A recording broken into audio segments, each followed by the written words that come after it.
Alors, dans l'actualité ce matin, d'abord, c'est en Chaudière-Appalaches que les gens ont le plus grand attachement à leur ville.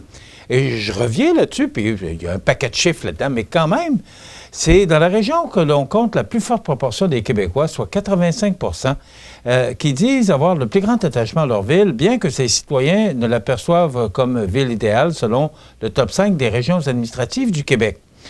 La région se classe dans le peloton de queue quant à l'indice de satisfaction des Québécois envers leur maison. Ces données sont tirées d'un sondage effectué en décembre 2023 auprès de 2014 Québécois pour le compte d'Espace Proprio, une initiative du Mouvement Desjardins. Écoutez bien. Les résultats du sondage rendu public plus tôt cette semaine révèlent notamment que la recherche de tranquillité, 24 est l'une des plus répandues dans la région.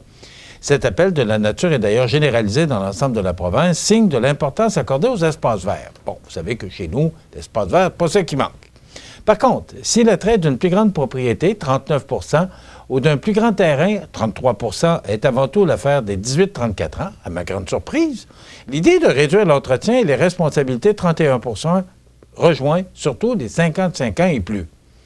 C'est normal que, rendu à 55 ans, et lorsque ça continue de monter, qu'on recherche l'entretien des gens qui vont nous aider à entretenir notre maison, ce qui va nous aider aussi à rester plus longtemps chez nous. La donnée la plus marquante du sondage est que la maison est l'endroit préféré de 92 des Québécois. Ils aiment s'y retrouver avant tout pour relaxer et passer du temps pour soi. J'avais entendu à un moment donné, durant la pandémie, on disait, pendant des années, on a pris soin de notre maison. Et là, c'est le temps que la maison prenne soin de nous. J'avais trouvé ça très original comme citation. La maison unifamiliale continue de séduire la population du Québec alors que près de la moitié des personnes, 45 se projettent d'y vivre dans 10 ans, très loin devant tous les autres types d'habitations, condos à 17 appartements à 13 maisons multigénérationnelles à 7 Même chez les 65-74 ans,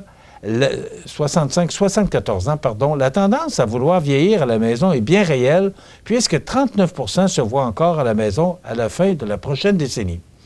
Mais sans grande surprise, nous livre le sondage, près des 2/3, 64 des locataires de la province, aspirent à devenir propriétaires tout particulièrement, et on comprend, ce sont les 18-34 ans à 89 Dans le présent contexte d'accès à la propriété, plusieurs aspirants et aspirantes propriétaires se résignent à faire des concessions comme acheter une propriété nécessitant des réparations mineures à 42 travailler davantage, 37 ou encore s'éloigner en région à 34 Le sondage par Panel Web a été mené par la firme Ad Hoc Recherche auprès de 2014 Québécois.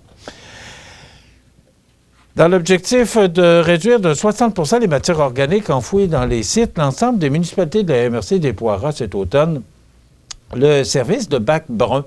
C'est 9 municipalités qui emboîteront le pas à Berthier-sur-Mer et à la ville de Montmagny pour le service de municipalité. Donc, Montmagny et Berthier ont déjà le bac brun. Alors, 9 municipalités de plus qui emboîteront le pas. On attend toujours, après Saint-Antoine de l'Île-aux-Grues pour voir sa participation, à savoir s'ils vont adhérer au bac brun.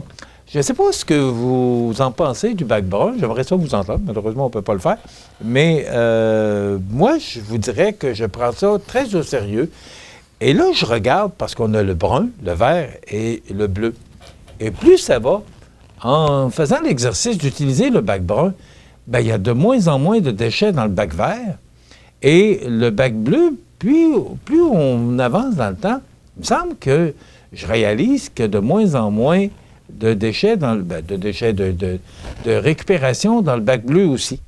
Est-ce que ça veut dire que quand on fait l'exercice exactement respecter les matières qui vont ou dans le brun, ou dans le vert, ou dans le bleu, qu'il y a moins de matières qui vont dans des sites d'enfouissement? Et ça, c'est tellement important parce que les sites d'enfouissement, à un moment donné, ils sont pleins. Et ça coûte une fortune aussi aux municipalités. Donc, municipalités, c'est nous qui payons avec notre compte de taxes. Alors, je pense que si on fait vraiment l'exercice, et je vous le dis, moi, je le fais là, avec ma conjointe, et si tout le monde faisait la même chose et prenait vraiment ça au sérieux, je ne dis pas que c'est pas le cas, là, mais c'est là qu'on réalise qu'on jette moins. Ça veut dire que le bac vert, il y a de moins en moins de matière dans le bac vert qui vont dans les sites d'enfouissement, alors qu'on récupère de plus en plus, soit dans le bac bleu, qu'on peut se servir encore de toutes ces matières qui vont dans le bac bleu, qu'on peut récupérer et se servir à nouveau, exemple le carton, et aussi dans le bac brun, ces matières qui font du compost ou autres matières. Et je me garde quelques secondes pour vous parler que le ministre Fitzgibbon a annoncé hier l'élimination du prix plancher. C'est quoi le prix plancher? Ça empêche les entreprises plus compétitives de fixer des prix plus faibles. Actuellement, l'essence dans notre région est à 1,79 $. Sherving ce matin, 1,79,9 $.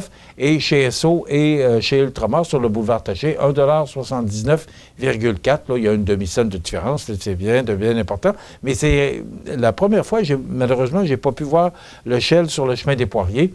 Mais ce que ça veut dire, c'est que de plus en plus, en tout cas dans notre région, on est sensiblement à les mêmes prix. Cependant, on nous dit qu'il y a une entreprise dans la Mauricie qui s'appelle, attendez un petit peu, la compagnie, je voulais dire, le Pétrole Maurice, qui vendent leur essence, vendrait, je vais le dire au conditionnel, 1,64,9 $ et ils font encore de l'argent. Alors, si M. Fitzgibbon tient parole, ce que je crois fermement, s'il passe cette loi avant l'été, ça pourrait peut-être contribuer à baisser un peu le prix de l'essence, mais M. Fitzgibbon prend ça au sérieux. C'est ce que j'ai compris hier. Voilà, on est en congé lundi. On sera là mardi avec la chronique d'Optométrie Skyvision et on aura une entrevue. On parlera de la Chambre de commerce. C'est du temps nuageux pour aujourd'hui et demain, mais du soleil, peut-être chaud pour lundi, pour la journée des Patriotes. Bonne journée, bon week-end.